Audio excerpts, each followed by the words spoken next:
Hey everyone! So, now, given what day it is, since I'm making this in advance, and just in case, I thought I would talk about a very strange console add-on on, that didn't do so hot, but still fascinates me nonetheless. As the Sega 32X, which was another add-on for the Sega Genesis. This its development was a very long and confusing process, so I'll give you all the short version. Sega Japan wanted a full-on upgrade. Sega America just wanted an add-on. The result was something in between, which added new color and sound capabilities, among other ones to Genesis. Admittedly, the 60 wasn't the worst, but this was an odd beast. We'll give the codename Product Mars, which actually fit the time, like the whole convention of naming all their systems after planets or codenaming them after like Mars, Jupiter, Saturn, Neptune was proposed all in one. And there was even a rumored one known as the Pluto before that was demoted to a dwarf planet, and its debate of whether we close ongoing. It launched 30 years ago today on November 21st, 1994. A list price $160, roughly $344.10 in today's money. Then was dropped to $99, then to a mere $20 to get it off the shelf. So it definitely was not the hit they were hoping for. And there were 40 games released for the system in its life cycle, and much like I did with the Virtual Boy a while back, going to be looking at all of them.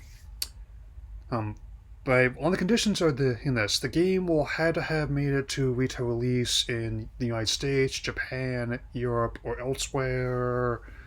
Games are cancelable released or moved development to another console not be included. There's also the handful of 32X CD titles which need both the 60 and the 32X to work, and I'll be talking about those as well. One last thing. Everything I'll be discussing here was done via open source emulators, which may not be ideal, but the ones I did use were actually based on the emulation debug tools that Sega would likely have used working on the console back in the day. So let's get started with the 3 games that were available at launch.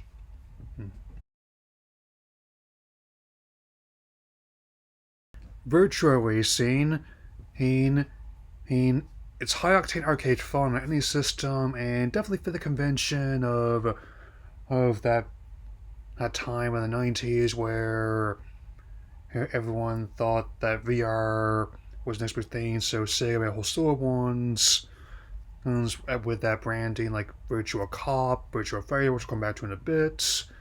And it's definitely arguably the best of the 3 launch titles, though what I'll be talking about next, in my book, is a close second.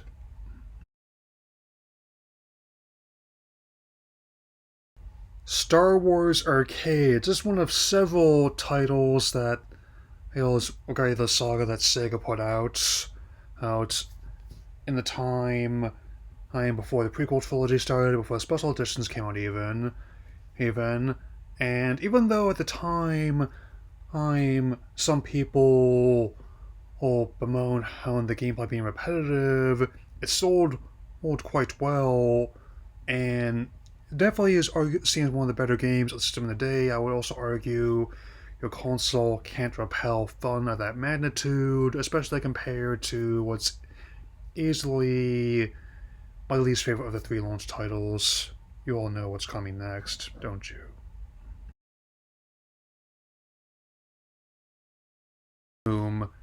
The groundbreaking first-person shooter gets a lackluster port. The visuals are really muddy, the audio is rough, and there are straight-up missing stages that are present in different versions of the game. If you want my advice, I recommend playing the 32X Resurrection fan mod instead, which is much closer to the PC version of the game, which every subsequent ports used as a base, to my understanding. And so let's continue here.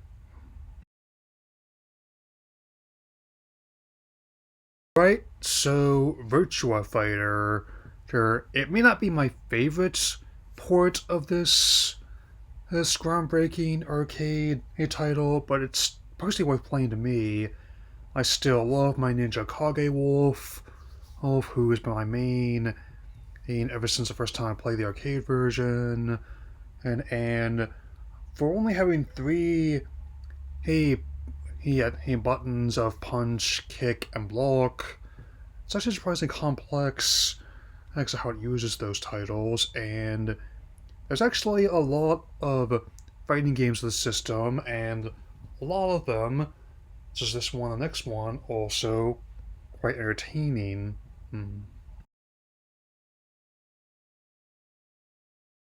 Mortal Kombat 2. Ooh, one that's every bit as enjoyable as the first game.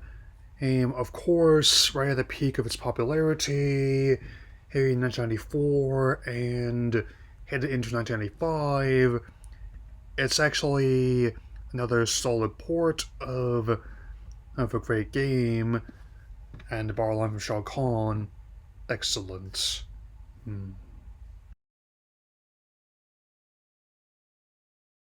WWF Raw was what WWE was known at the time, before they lost their acronym lawsuit to the World Wildlife Fund. It's actually a game that, like a lot of ones, feels undercooked. Thankfully, the other WWF game on the system is a much better one. WWF WrestleMania, the arcade game, wrestling, plus Mortal Kombat as gameplay, is definitely an entertaining experience, and this combination that I feel makes for an underrated gem of a game, and fittingly for Sega's arcade roots, there's a lot of ports of their arcade back catalog and versions of it, including the next game I'm going to be talking about here.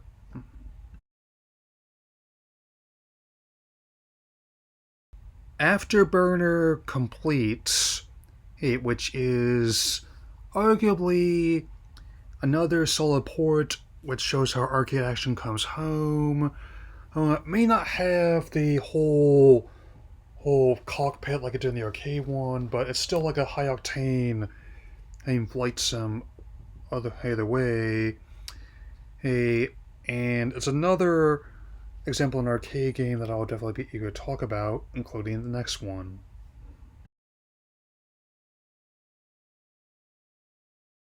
Golden Axe, one of my favorite games on the Sega Genesis, also makes one of my favorite titles on this console add-on. Another one that got a great fan mod. My main is still the Dwarf Gilius Thunderhead, great name, and I don't know about a whole games of service reboot. However, I would not be against taking what they did with Street Rage 4, doing something similar, just making a direct sequel to the original trilogy that disregards the more divisive titles, especially the infamous Beast Rider. And now, on to a couple sports titles.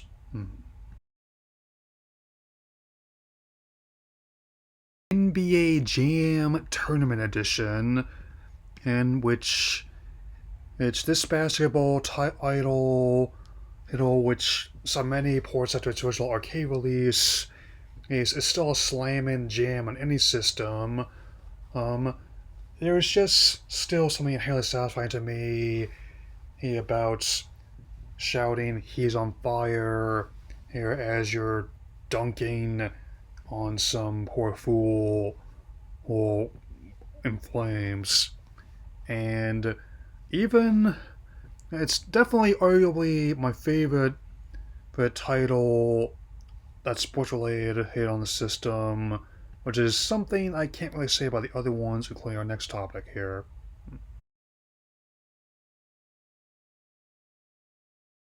NFL Quarterback Club. Not the best football game I've ever played, but not the worst either. It does have the novelty of having the Houston Oilers on the roster before they became Tennessee Titans, and on that note, I was going to state that now that FIFA and the NCAA have chosen not to renew their contracts with EA, I sincerely hope the NFL is going to be next, given the state of recent Madden titles. Yeah.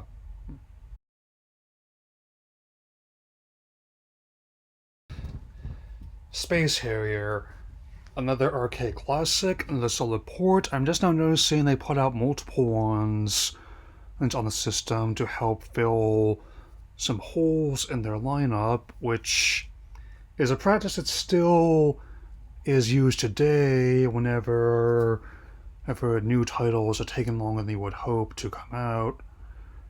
It's definitely much more fun than the next game I'm going to be talking about on this video. Brutal Unleashed Above the Claw.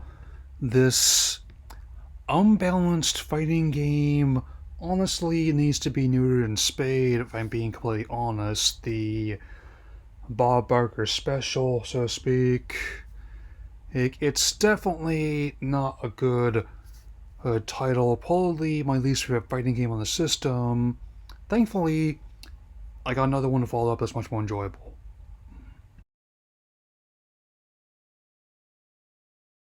Primal Rage. Mortal Kombat with dinosaurs and other prehistoric beasts is still, to me, a bloody fun time. I can still solo this game as Raptor. Yeah, it's like that.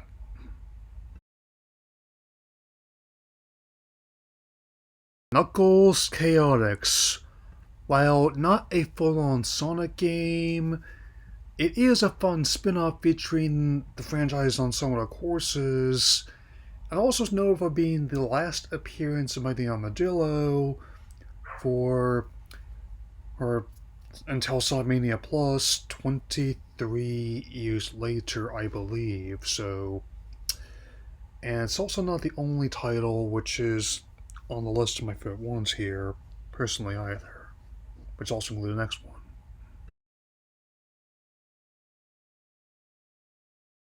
Star Trek Starfleet Academy Starship Bridge Simulator. It's an entertaining tie-in to the franchise and a strong space combat title its own merits. I mean, admittedly, Trek has not as much luck in video games as Wars has, but whenever the games do work, they really work. I can definitely vouch for that one at least. So, with that in mind, let's continue.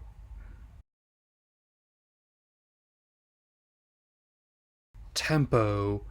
This musical, flashy platform game is a hidden gem on the console, and while not as fondly remembered as other Sega titles, I'd definitely say it's another one on the system that's worth playing.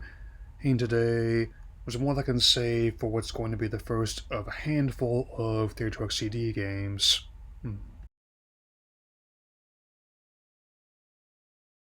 Corpse Killer. This cheesy FMV rail shooter is certainly no House of the Dead. If you're looking for a rail shooter that heard of which has elements of like the horror films that inspire them, I recommend playing any one of those games instead, personally. It's also going to be following another game, which is actually admittedly one of the lesser titles on the platform.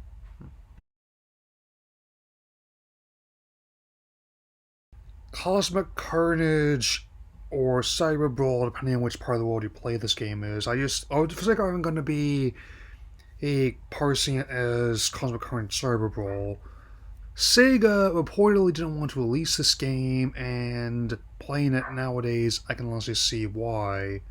So, it's not the only game that I have this kind of feeling about the system either, admittedly.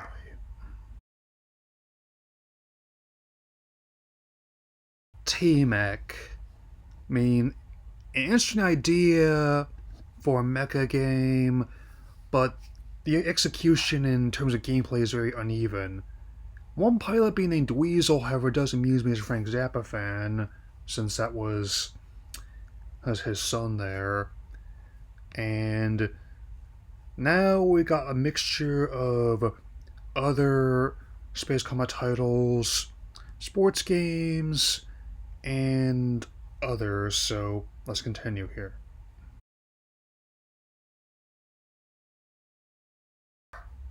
RBI Baseball 95, a solid sports simulator to be honest, and one of the few games here during Time Warner's push into video games. Well, it's not the first time that Warner's has tried to get in this market, though admittedly not the last either.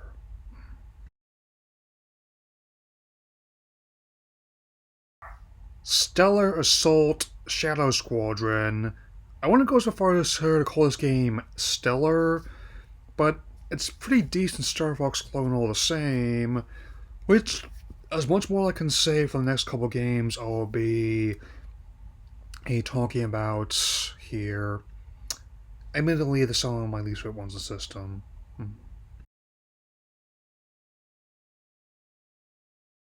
Tough Man Contest. As the sluggish controls and uneven collision detection make this less realism than visual concepts really be known for in their sports games. The visuals and characters honestly make to me all around for a Kirkland brand version of Punch Out, which, I mean, following up a sports game I'm not a fan of with a platform game I'm not really into, so here we go.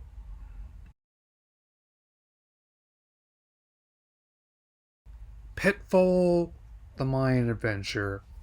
This is a highly influential platform game series, though I'm not a huge fan of this particular installment, and the 32 export, or it does a little change that, though, even though the next game I'll be talking about was a region exclusive, it actually ended up being a surprisingly enjoyable title, to me at least. Songo Kushi 4. This Japan-only release is a classic in the strategy title. I mean, even before Koei merged with the former rivals of Tecmo, they did release quite a few strategy titles, many of which made it to English and other systems, as you mentioned, the Three Kingdoms games, among that concept has been applied to quite a few titles, and now we shall get back to our regularly scheduled arcade ports, among other titles.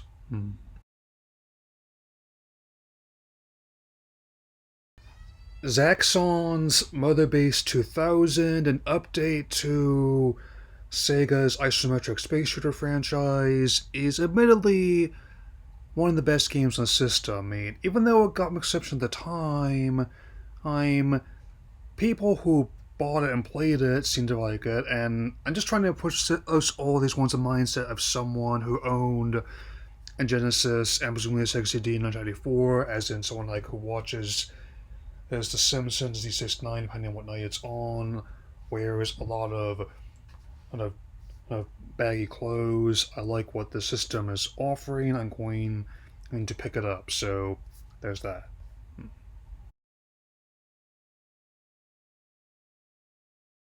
Motocross Championship. It is, in my honest view, a fine, if average, racing game.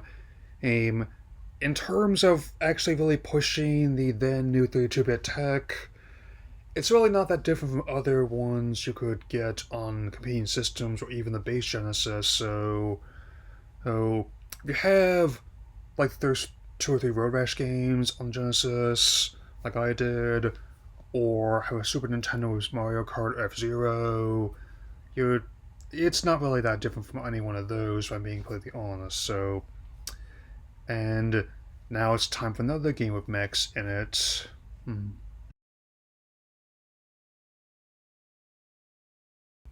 Metalhead. It's another fair but kind of sluggish robotic action game.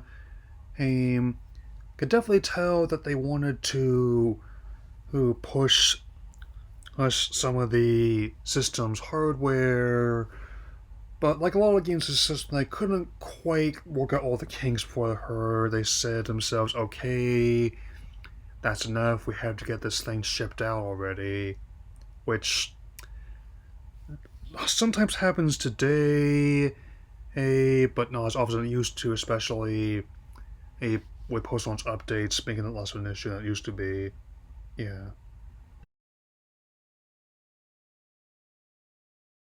Colibri is essentially a hummingbird version of Little Dolphin, even made by a lot of the same developers, including Ed Ecclusiata. I always found ones like that very unique, like a lot of ones at Time Frame. I always kind of like it when they want to experiment, even if something's obviously not going to do like Sonic level sales numbers, and that's something I appreciated about Sega at the time, and even to an extent today. Hey, and we're also getting into a couple of titles that were only available in Europe, starting with this one here.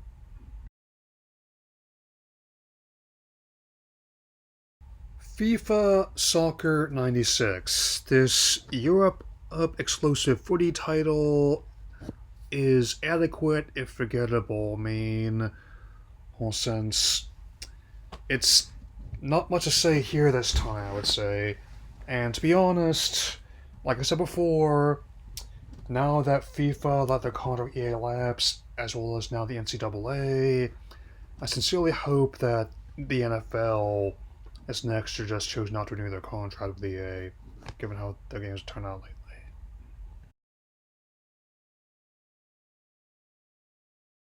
Darkside. Hey, that's basically how I'm going to be pronouncing that, given how they try to combine Darkside into one word with an X, this being the 90s after all. Oh, this Europe exclusive title is something of a very, at least in my opinion, a lackluster copy of Asteroid, so my advice would be simply to go play Asteroids instead, and admittedly it's not the worst game on the system, but this next one is a contender for that.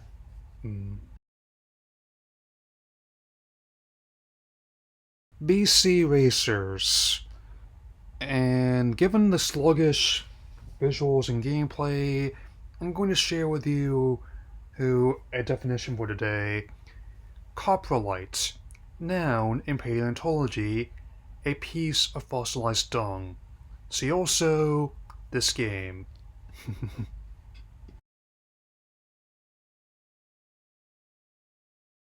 Blackthorn.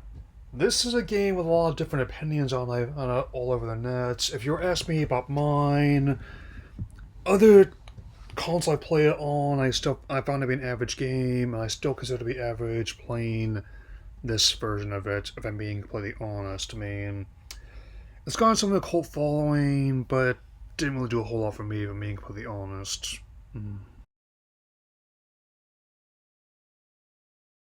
World Series Baseball starring Deion Sanders. It's obviously no RBI, but it is a solid baseball simulator all the same. And the other 32XCD titles that are on this list include, as you would expect, a bunch of FMV titles.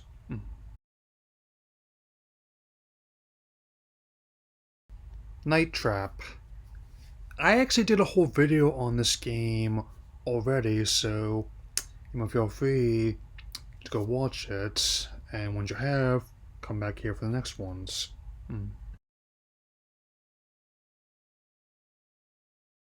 Fahrenheit.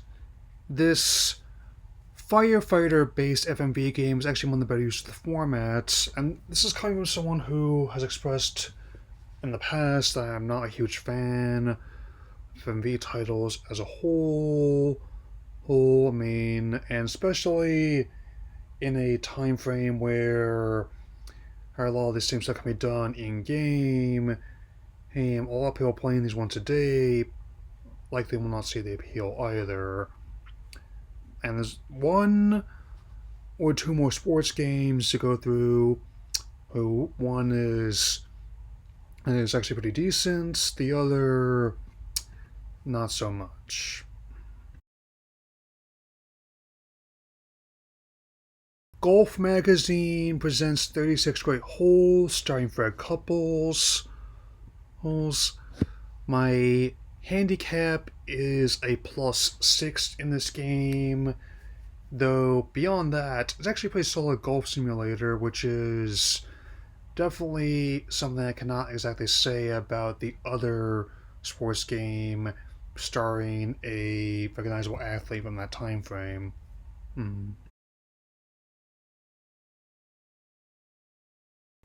Slam City starring Scottie Pippen. This is one of several games that come out of that time frame, and which had an NBA superstar at the time, with their name on it. But as an FMV basketball game, it is far from NBA Jam. I'd recommend sticking with that instead, if I may be courteously blunt here.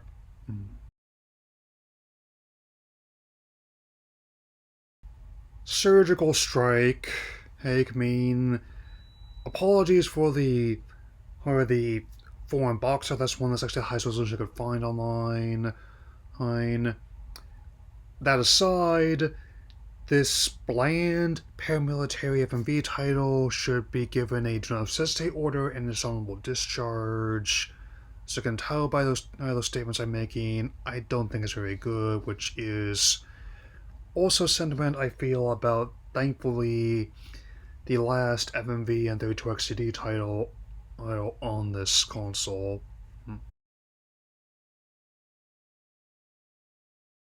Supreme Warrior, with very clunky gameplay and some really bad acting as well. Surefire proof that FMVs and fighting games don't mix. I say stick with Mortal Kombat 2, and to borrow another line from Shao Kahn, that was pathetic.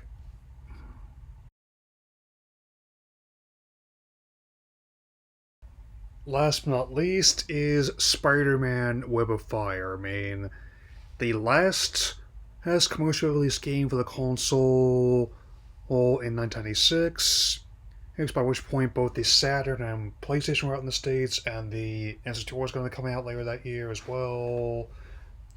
Is easily its best.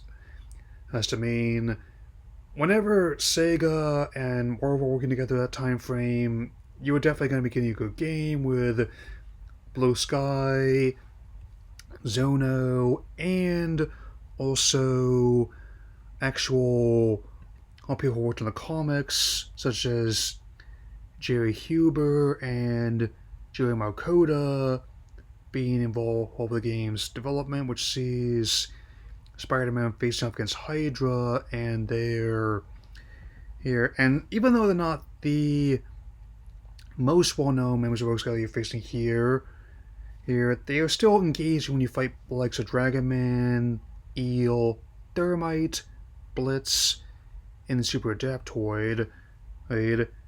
And even though some of the usual baddies, like the Kingpin, are in the game, I actually really like what it is with the material and its unique approach to the comics, so let's start wrapping this up here. So, while the Sega CD sold at least 3 million units worldwide, meaning about a tenth of the 32 million who bought the Genesis had one, as I did, this one sold less than 1 million. It's hard to find personal data since they tend to be less inclined to report underperformance than success, but It also sold less than 1 million units worldwide, about 770k at best. Admittedly, it wasn't quite the smash success that Sega was hoping for, especially after word got out about the Saturn's release and a lot of other struggles companies faced at the time. It is an interesting artifact about a very relevant time in video games. That'll be all for now. So I'll look again soon. Take care, everyone.